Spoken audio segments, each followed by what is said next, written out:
Hello, my name is Wesley Coleman, and that was just a little taste of what I've been doing musically since I was 16 years old. And through the past 8 years that I've been working on my craft, I've come in contact with many challenges, the biggest one being mixing and mastering. I just couldn't find the right sound for me and my music, and I couldn't make it sound like what I heard on the radio. This frustration eventually led me to Full Sail University, where I'm currently enrolled in the recording arts degree.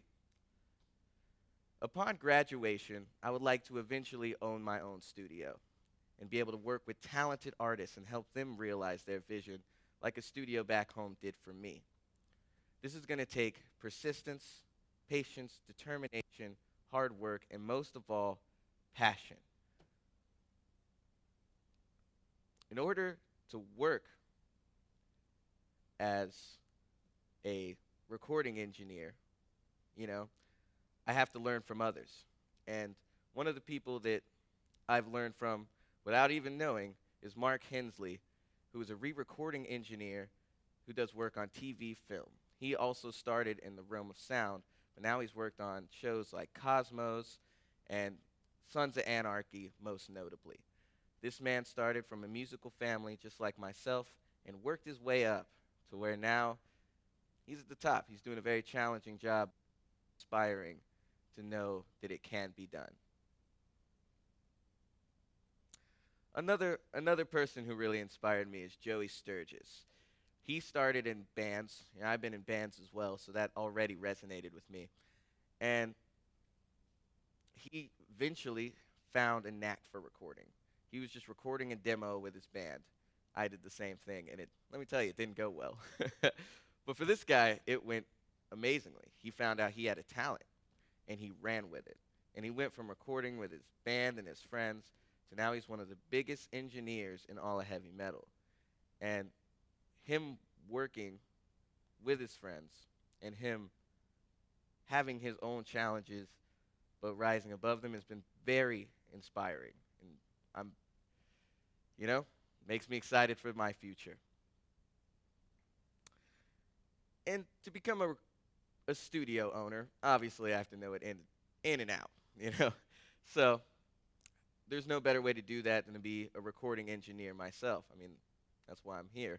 To not only work on my own music, but to work on other artists, help them find their vision, whether they're in my quote-unquote genre or not.